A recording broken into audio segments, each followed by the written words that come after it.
Alright, yo, what is going on, guys? Joey Shirkabuck is back here with the next infamous sports upload. So you guys know I got my cousin Frank Matthew here and my brother Sam.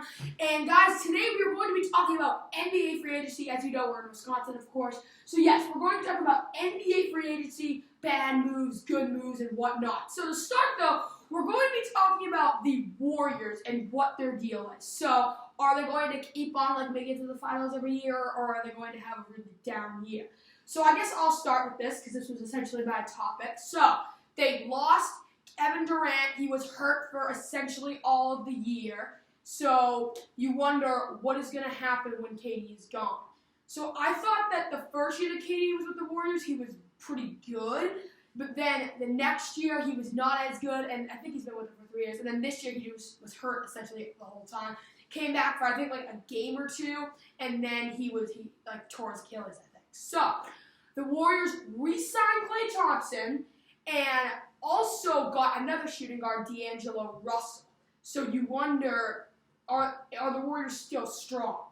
Which I would still think that they are. Sure, they lost KD, but I would still think that with D'Angelo Russell on the squad, Klay Thompson re-signed, still got Curry, still got Draymond Green. So I would think that the Warriors would probably still be solid next year, but probably not in the finals. Guys, what about you? While this encompasses a lot of the points that I make on here, I think the Warriors had a great offseason. I do not think they were going to keep Kevin Durant. I think his injury in Game 5 when the training staff rushed him back too early, that really left a bad taste in his mouth. I don't think that he was going to re-sign with the Warriors. Besides, he wanted to play with Kyrie Irving on a separate team and kind of prove to people that he's the real deal. So KD was gone. They re-signed Klay Thompson to the max. Absolutely worth it. Unbelievable player. Certainly a top 5, arguably top 3 shooting guard. And then they get D'Angelo Russell. Someone that can be a true point guard or someone that can play off the ball and feed off of Stephen Curry's really good all-around game. In addition, they still have Draymond Green, one of the most underrated players in the league. They re-signed Kevon Looney, a nice young piece. They did lose Iguodala, they did lose Quinn Cook, but overall, in what could have been a disastrous offseason for the Warriors, I still see them as a top 4 team in the Western Conference easily. I agree with that. I think their offseason, it was not terrible, like Sam said, but there could have been some better points made. I don't know what the medical or the coaching staff there had some very hard choices to make, especially with the draft coming around, along with all the trades and free agency happening. They made the right decision though, and they came back from what could have been a disastrous offseason.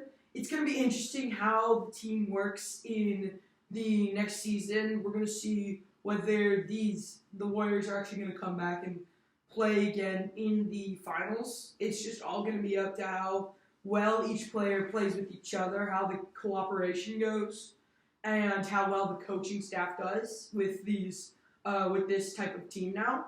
I think losing KD hasn't been it's not been a huge impact, but it's been a pretty big impact on them.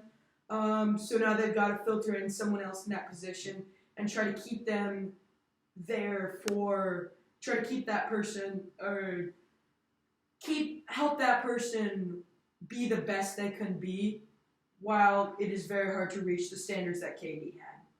All right, so now we're going to jump into our next topic, but it's also sort of building off the one that we were talking about. So, Kevin Durant. We're going to build off his next team here. So, Kevin Durant and Kyrie Irving are off to the Nets. Nets had been a really bad team for a while, but I think that this certainly is a step in the right direction.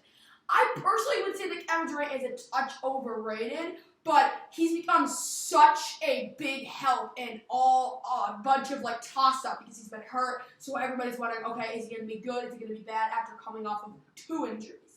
So Kyrie Irving, he's also good, but I felt like, the first year he joined the Celtics, he was good. Then the next year, he was not as good. So now he has a new team and as Frank was saying, a new coaching staff. Everything's new. But with those 2 really good players on the team, I definitely think that the Nets will have a solid year this year.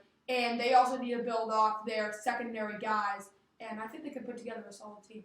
Well, I think Brooklyn's absolutely going to be competing. I think a top 3 seed in the conference, maybe even the 2 or the 1 seed. Obviously, with Durant gone, that's going to hurt. But Kyrie, we've seen him thrive in more of a complementary role. Obviously, with LeBron drawing all the attention and sort of like being the main distributor, Kyrie could just be a pure scorer, which is what he excels at. With Durant's really good all-around game, I think the year after this year, they will be the favorites in the East. But I think what people are forgetting is it's not just KD and Kyrie. The Nets have a lot of very good role players. For starters, they got DeAndre Jordan, who I think is, very underrated. I think people kind of forgot about him. He's a double-double threat a night. He's a great defensive player. His pick and roll with Kyrie Irving will be very effective. In addition, they have Jared Allen, who probably will be coming off the bench. Great shot blocker, a lot of potential. They have Kyrus LeVert, great wing player, can shoot the 3, can defend. And then they've got Spencer Dinwiddie, who I think was really underrated in the running for most improved player. And he's just, a pure scorer and someone that can really complement Kyrie. So I think the Nets, with Kenny Atkinson, who's proven himself to be a very good head coach, I think they can be a threat even without Durant, and especially with Durant. I agree with that. Sam, you kind of said a lot what I was going to say. I think going towards more of the coaching staff is it's gonna be a very vicious and thriving program, along with Kyrie Irving and Kevin Durant coming in. It's going to be a very interesting first year, though, to see how they work. But I think Sam's right with the second year. It's going to be the Nets are going to be very big contenders for the playoffs, and it's maybe farther on. I think Kenny Atkinson, he's a very good coach, and he's proven it. I think he and his coaching staff have a lot to work to do if they want to get the Nets to succeed as much as they hope. It's going to be a hard time because a lot of new players coming in, a lot of players there, so it's going to be a lot of communication, cooperation, but it's going to be an interesting thing to watch these Nets grow as a team and see how they do just this first season. Yeah, and that's what I was saying too. They have to build off the players that they get, and as I was saying, look into secondary guys and kind of come together. So the next team that we're going to be talking about, actually 2 teams you could say, are the Clippers, and we're going to talk a touch about the Raptors too. So Kawhi Leonard, he is off to the Clippers after being on the Raptors. So a lot of people are saying the Raptors, of course, won the finals and beat the Warriors, but a lot of people are saying Kawhi Leonard essentially carried them all. He was the reason why they won.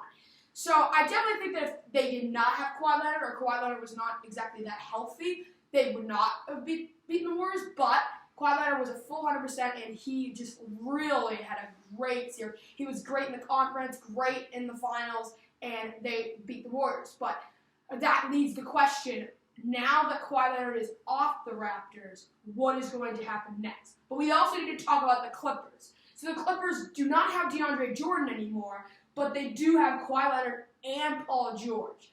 And I think the Clippers, sure they lost DeAndre Jordan, I think it was a shame, but they are in no panic whatsoever. Kawhi Leonard and Paul George are really good players. And then they have a list of really solid players. They're probably not quite as good as Kawhi Leonard and Paul George, but they have a really consistent good team. So I think the Clippers have great potential. This sort of talks about a lot of the things that I want to talk about on here. In terms of the Raptors, it really sucks to pin them as a loser in the offseason, but their entire offseason depended on Kawhi Leonard, and everyone knows that. Now that Kawhi's gone, they've got Pascal Siakam, Kyle Lowry. They'll be a decent team, but certainly not what they were with Kawhi. It sucks to say that they're a loser, but they really are in the offseason. In terms of the Paul George trade, the Clippers absolutely had to make this trade. They get Kawhi, pair him with another superstar. But the Thunder, I don't love the deal for the Thunder. And this is true because they have assets to build for the future, sure. But they have Russell Westbrook, and they have Steven Adams, and they have a bunch of Andre Roberson, a bunch of players in their prime that they're going to waste because they got rid of Paul George. I don't think that the Thunder were contenders with Westbrook and George, But are they going to trade Westbrook? Are they going to trade Steven Adams, get even more picks? Maybe this is a full all-out rebuild. I mean, we don't really know. The Thunder are kind of in a bad spot. Also, talking about the Clippers, I think in addition to Kawhi and Paul George, they have a really good supporting cast. And they proved that last year with how they took the Warriors to 6 games and gave them everything they had. And I think one of their best signings was actually bringing Patrick Beverley back. 3 years, $40 million. Beverley, a very, very awesome, obviously elite defender. He's shot the 3 ball well, and he's someone that can complement the games of Kawhi and Paul George. In addition, they've got Lou Williams off the bench, the 6th man of the year lock every year. They've got Montrezl Harrell, a great young athletic center. So I think the Clippers really solidified themselves as a top 3, top 2 team in the West with this offseason, not only with the star players, but retaining their solid role players.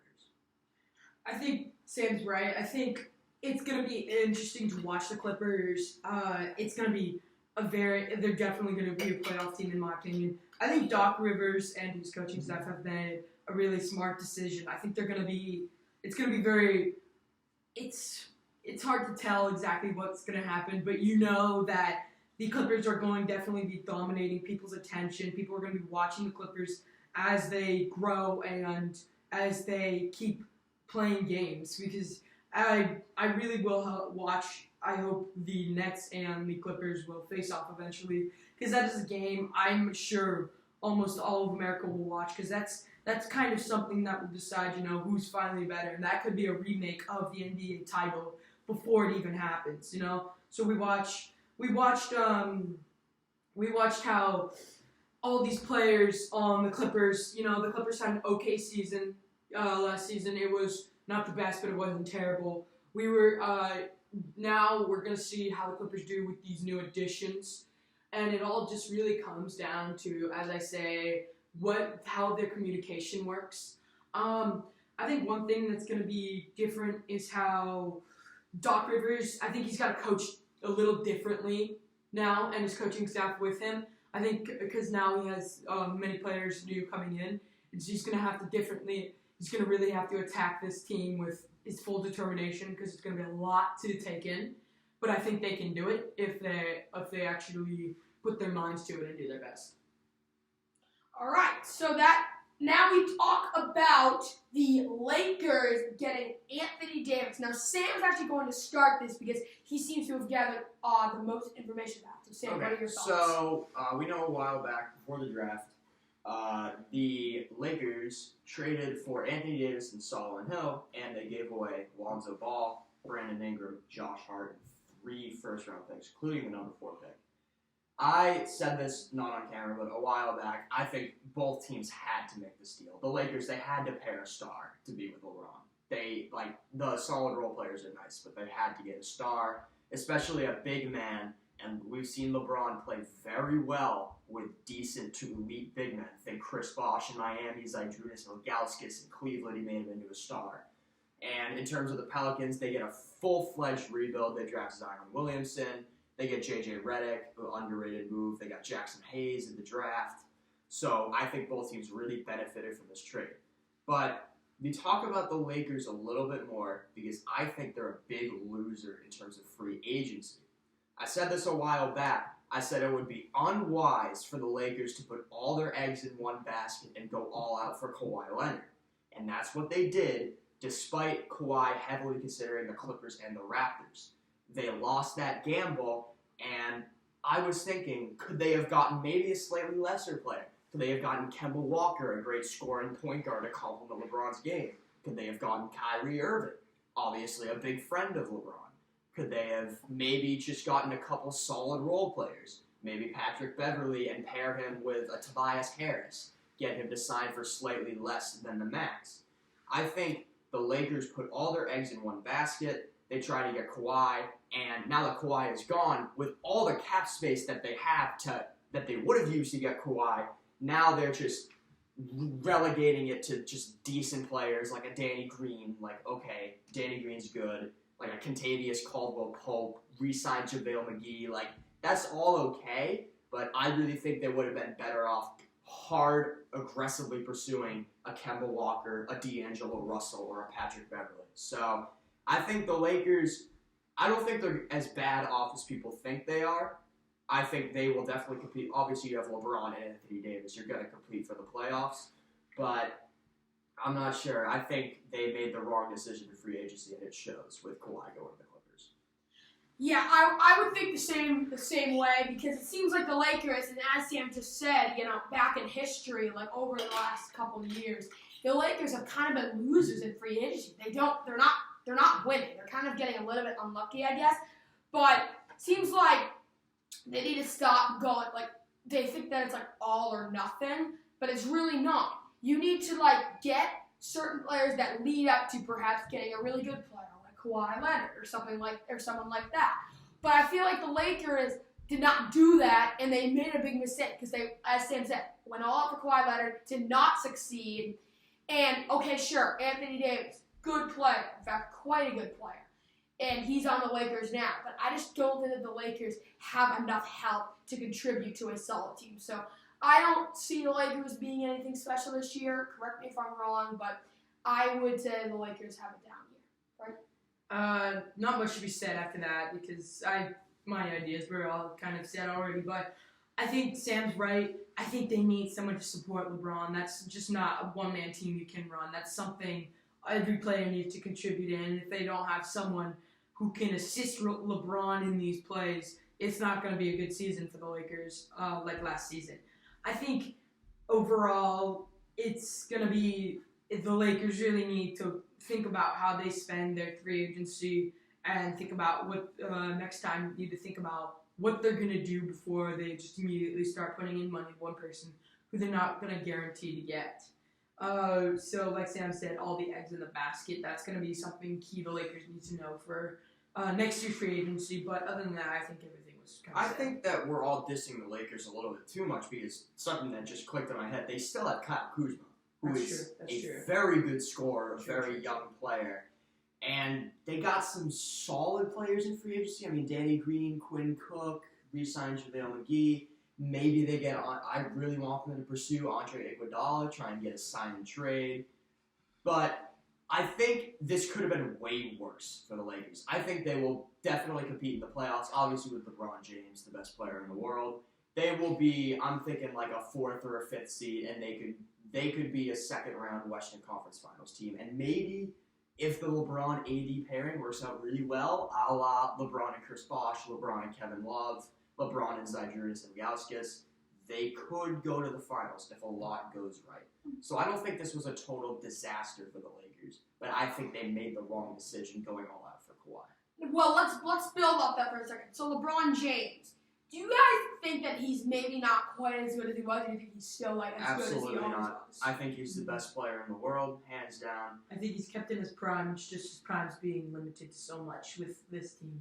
Okay. Keep in mind, people have been saying LeBron had an off year when he averaged 27 points, 8 rebounds, and 8 assists per game.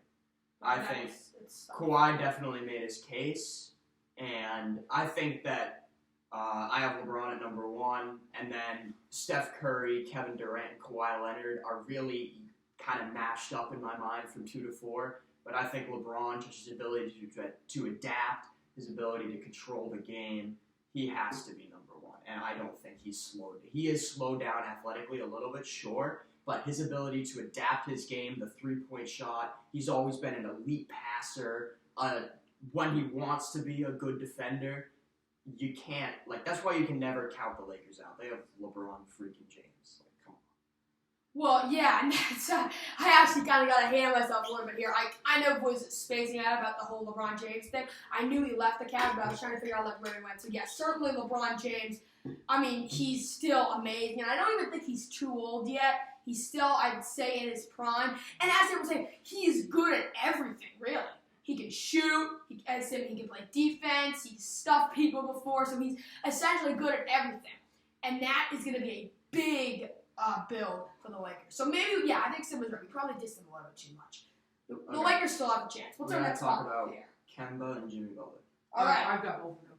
So I guess I'll start with this. We'll start with Jimmy Butler. Actually, so Jimmy Butler's going to Miami. That was a big shock, and now the 76ers are losing him. He's going to get a $142 million contract with Miami. And then the 76ers will receive Josh Richardson in return. I think this is going to be this has been an interesting thing to watch over this free agency. It's a 4-year deal with the Heat.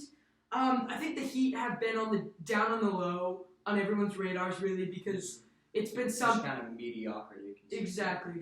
So it's not something people have been paying attention to. But I think Miami. I think they have a chance of becoming a really good team now. They need Jimmy Butler's going to come in and he's going to make the team. He's going to help the team a lot. I think the coaching staff's going to have a lot of fun and a lot of good work with Jimmy Butler and the rest of the team already. I think I forget who they picked up, but they picked up someone really good in draft. Tyler Hero. That was it. Yep. And I think he's going to do very well in the season. I think it's just going to be depending on how well Jimmy Butler can adapt to this team and how well he'll do, depending on the season. I wrote a couple things down here. So he just averaged around 18.7 points, along with 4 assists and around 2 steals over 65 games across stops with Minnesota and Philadelphia during the 2018-2019. And he'll immediately step in as one of the stars of the Heat immediately, because this is something that he haven't been paying attention to. No one's been paying attention to them, like I said. So he's gonna get attention as soon as he gets on the Heat. But I think it's gonna be interesting. His offseason has been pretty good. I think at the end of his season he was doing okay. He wasn't doing his best. I think he averaged something like 16 points per game, which is not bad at all. But I think I think he can capitalize when he gets on the Heat. Yeah. So I guess we can talk about the Heat and the Sixers with this deal. Excuse me. I love this deal for the Heat. I love this deal for both teams, and this is why. Jimmy Butler, I think, is one of the most underrated players in the league. I think he's the second best shooting guard in the league behind James Harden. He can do everything. He can defend at an elite level while still being a team's number 1 scorer. He's an underrated passer. Character has been a question, but I think if he's in the right situation, he's happy. I think the Heat, they've been kind of just mediocre. They pooled all their money into like Kelly Olynyk and James Johnson and like these mid-tier players. Now they get a big name in Jimmy Butler. They trade away Hassan Whiteside, which I love. Salary dump. Maybe not this year, but next year they can get some free agents. They could be decent. Tyler Hero, the Kentucky guy, a great shooter, someone that can play off of Butler and Butler's ability to drive. So I think the Heat became a lot more relevant with the Butler trade. But I want to talk about the Sixers because I loved this offseason for the Sixers. And an offseason where a lot of teams got a lot better, the Nets got better, the Celtics got better, etc. I think they established themselves as the front runner in the Eastern Conference. Mark it down. I think the 76ers are the best team in the Eastern Conference. And this is true because despite losing Jimmy Butler, they get back Josh Richardson, who's very underrated, a great defender. He's a young guy. He plays with energy. He can shoot the rock. In addition, they re-signed Tobias Harris, which I love. Excellent shooter. Can play off of Joel Embiid and Ben Simmons. In addition, they get Al Horford, who is the Joel Embiid stopper. Obviously, he's not going to stop him if they're on the same team. Horford can play the 4 while Embiid plays the 5. This is a very scary Sixers team, and I absolutely love what they did this offseason. I think both teams benefit from this, but the Sixers, look out. I think they're the best team in the Eastern Conference. All right. Yes, I am going to mark your word there, Sam, but I do agree at the same time. I think the 76ers certainly have potential this year, for sure. But Jimmy Butler going to the Heat. So, as Frank was saying, the Heat have kind of been mediocre over the past few years. They won the finals against the Spurs in, 2013, 2014? The Heat, with LeBron, they won back-to-back championships. Yeah. Against the Thunder. LeBron went 2-2 in the finals with the Heat. He lost to the Mavs, then he beat the Thunder, then he beat the Spurs, then he lost to the Spurs. Okay, well, I'm talking about that year when they beat the Spurs. Pretty sure that game that required 7 games. Yes. Yeah, it was a winner take all, but ever since their years to the championships with the Heat, they have not been good. They've been fairly flat. So getting Jimmy Butler on the team, and I also agree with him. I'd say he's an underrated player, and he's actually quite good. The Heat need that. They need some momentum because I think a lot of the coaching staff are starting to get a little bit restless here, even some of the players. So it's time to turn the page for sure. And I definitely am thinking that Jimmy Butler going to the Heat can help turn the page and give them a boost into the next season. Okay. Kemba. Okay. So Our last topic of the day. Let's talk about Kemba, then any last thoughts. I've got Kemba. So I have this written down here. Let's see here. Last two topics. Yes. Okay, so Kemba Walker's going to Boston. This is going to be a huge thing for the Celtics. He agreed to a 4-year deal for $141 million. So not as much as Butler, but that's definitely a good deal. I'm trying to look here. So the 29-year-old will step in as Boston's new starting point guard after Kyrie's gone for Brooklyn. It's going to be interesting. I don't know if Kemba's going to be able to fill in Kyrie Irving's spots immediately. It's going to take a little time to actually fill that spot of such a great player. I think that it's going to be interesting to see how Kemba goes in with the Celtics, with the rest of their team, because they have Kyrie Irving and the Celtics had a very good bond, very good communication. It was a team that could communicate a lot. I was shocked they had not made it to the finals because they were such a great team, but I don't think they just didn't capitalize as much as they could have. And so, but I think Kemba Walker might help the Celtics with this. It's going to be a hard transition first year, but second, third year, I'm sure Kemba's going to do something very good for the Boston Celtics. Again, Sam will probably talk about other free agency pickups by the Boston Celtics that will help Kemba Walker. So I'll let you go into that, Sam. Okay, so I'm gonna talk about two things here. I'm gonna talk about the Celtics. We're gonna talk about the Bucks because we haven't talked about the Bucks. Oh, I gotta talk about and then just some winners and losers stuff. You guys feel free to pipe in. So let's start with Kemba. The Celtics had to make this move, obviously. Kemba is obviously the Kemba Kyrie debate. He's a Kyrie Irving with less ego.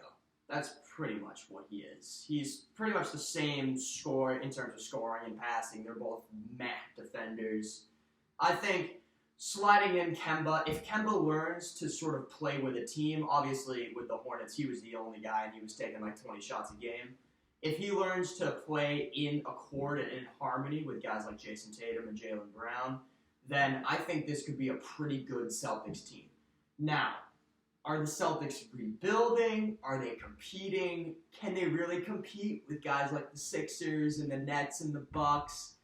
We don't really know. Maybe if this goes really well, but I think the Celtics absolutely had to make this move. And they've got a decent core. They've got Kemba Walker. They've got Gordon Hayward. Brown and Tatum, as I said, I'm really high on both of them, especially Jaylen Brown. They've got Robert Williams, who could turn out something decent, Marcus Smart. But I think they will be okay.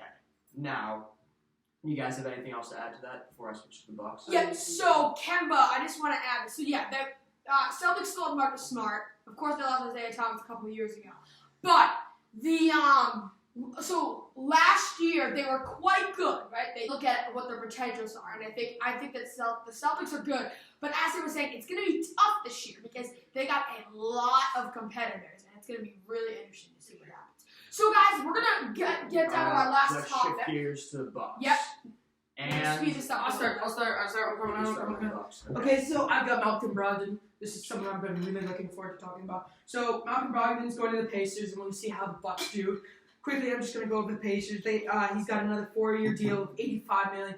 Definitely, I think he could have been paid more. I think Malcolm Brogdon can capitalize with the Pacers. It's going to be interesting to see how he does. I don't think it's ideal for him, but it's going to be something to be watching throughout this first season. So the Bucks will receive a first-round pick and 2 second-rounders, but it's still a significant loss for them because Malcolm Brogdon was a great all-around player. He was good on defense. He was good on offense. He could move the ball around. He could take some shots when he needed to. I think that the Bucks now. So the Bucks are in an odd situation. they've got a lot of not rebuilding, but they've got a lot of catching up to do. They definitely need to think about what their their starting lineup's gonna look like now that Malcolm Brogdon's gone. I think it's still gonna be a solid team. You remember the Bucks did very well. They placed overall 4th, I believe, in the NBA. So they definitely had an amazing season. I think they can do that again and possibly even do better. I think the coaching staff did a great job. I think introducing these new free agents is going to be a huge step, and I think these free agents are going to have to learn from older veterans on the Bucks how they run it. And I think within a year or maybe even less or more, it can be a really good team eventually. I am going to disagree. I hated the Bucks offseason. I will throw this chair at you.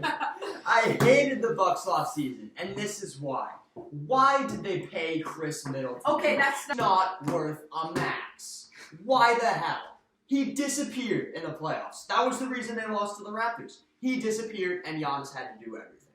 So, they get Middleton for the max. Okay, that's gonna suck for 2 reasons. One, they can't get Malcolm Brogdon, clearly, who I think is a really, really good player. And they chose to re-sign Lopez and George Hill instead of getting Malcolm Brogdon. Really? Malcolm Brogdon, one of the most underrated, one of the top defenders, one of the best all-around players in the league.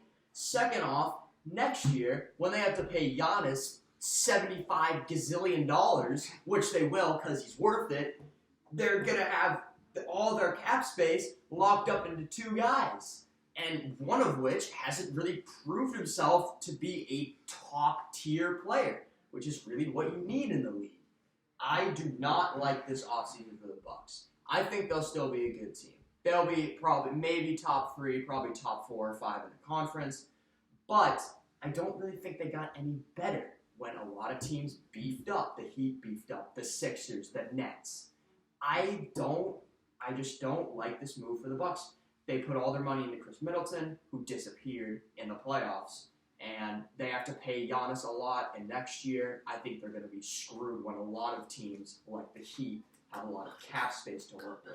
So I do not like this offseason for the Bucks. I don't think this year will be that bad. They have Mike Budenholzer, a great head coach.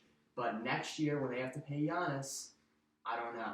I don't like this offseason for the Bucks. Quickly to talk about this before, Joe, you go. I actually, now that I've heard it, I think, Sam, you're kind of right, though. But also, I'm going to remind mainly you guys at home, Sam probably already knows this. I think the coaching staff was a huge part of the Bucks' success.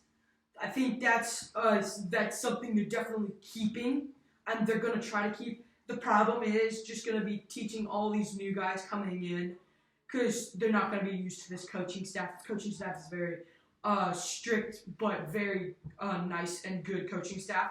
I think it's going to be interesting. It's going to be a good coaching staff. It's not. I agree, Sam. It's not the best off season, but I really think they can do something in 2 to 3 years if they really beef up, like Sam said, their team, like other teams have done. All right, Joe, go. All right, so I'm gonna try to speed it up as quickly as possible. But the Bucks, yeah, I think that Chris Middleton was overpaid. Solid player, as Sam said, but yeah, a little bit overdone. So and it's similar to what we said about the Celtics.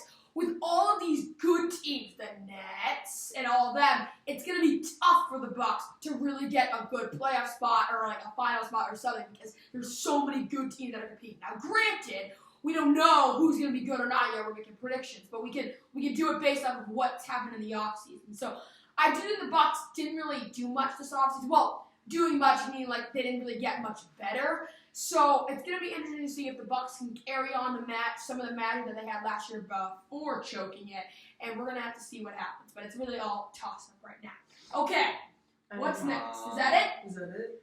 I guess we could talk about just sort of the wins and loses. I had one more bad signing, but it's not really related to. I guess I'll say it. Harrison Barnes to the Kings. The Kings had a horrible offseason. Horrible. They get Dave Yorger, who is a decent head coach. Obviously, he was good with the Grizzlies. They hire him, and they're pretty darn good. They were, 9th in the West? They were competing for a playoff spot. De'Aaron Fox, Marvin Bagley. They traded Justin Jackson, but they have some nice young pieces. And then they go out and re-sign really Harrison Barnes?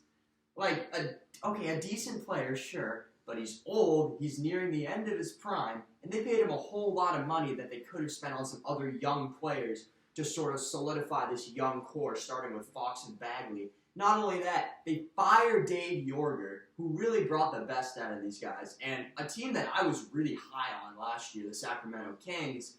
Finally, can they get out of this reputation of just being a horribly run team? And I think they dragged themselves right back into that mess. So I guess one more thing I want to talk about. I guess we'll just talk about what we think the top teams in each conference are going to be. If I had a pen, I would write this down, but I don't.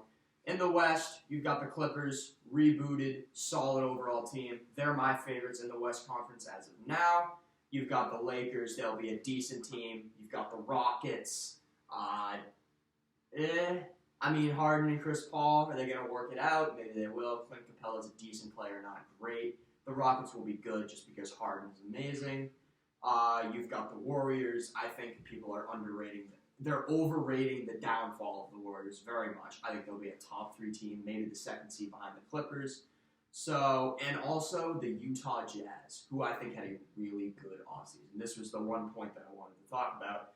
The Jazz, they trade for Mike Conley, who I think the Jazz are going to miss Ricky Rubio a lot more than they think they will. But Conley's a great player. He can shoot the 3 ball. He's an excellent defender, a good passer, a good scorer. He can. Oh, and the Trailblazers as well. Otherwise, I forgot them. Obviously, a very, very good player. They get Bojan Bogdanovic, an elite scorer. I think someone who's really underrated. They get 2 good scorers, Emmanuel Mudiay and Jeff Green, and kind of a team that struggled with scoring in the playoffs. Rudy Gobert, someone I'm not very high on because he can't really move. He's a great defensive player, but offensively he's not very good. They need someone to complement Donovan Mitchell, and they got a lot of really good pieces. So in the West, the Clippers will be the top team. Warriors are going to fight for their title with everything they have. They'll be probably the 2nd seed. You've got the Lakers sitting there. You've got the Rockets. You've got the Jazz. And you've got the Trailblazers, who we haven't really talked about much because they don't do much in the offseason, but they re-signed Damian Lillard. Obviously, totally worth it. Excellent player. Those are my top 6 teams in the West. In the East, mark it down. My NBA Finals pick right now is going to be Clippers against Sixers. I think the Sixers had an excellent offseason. They lost Jimmy Butler, sure, but they have 4 really, really good players. The Sixers will be the top team. The Bucks will be nipping at them. They'll be pretty good. Who else? The Celtics will be decent.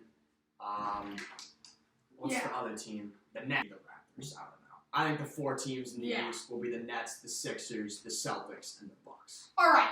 To wrap that up, this video is taking forever. But to wrap it up, guys, yes, I agree with Sam. But, you can't really lock in any 5 players yet. So I think we'll be more confident about it. I forgot in the West, the Nuggets and the Spurs. Totally forgot. Alright, so yes, guys, that is going to do it for this video. Hope you all enjoyed our long discussion about the NBA free agency. If you did, please be sure to drop a like on the video and subscribe to the channel if you're new. And I will talk to you guys again soon. Peace out. Have a great day.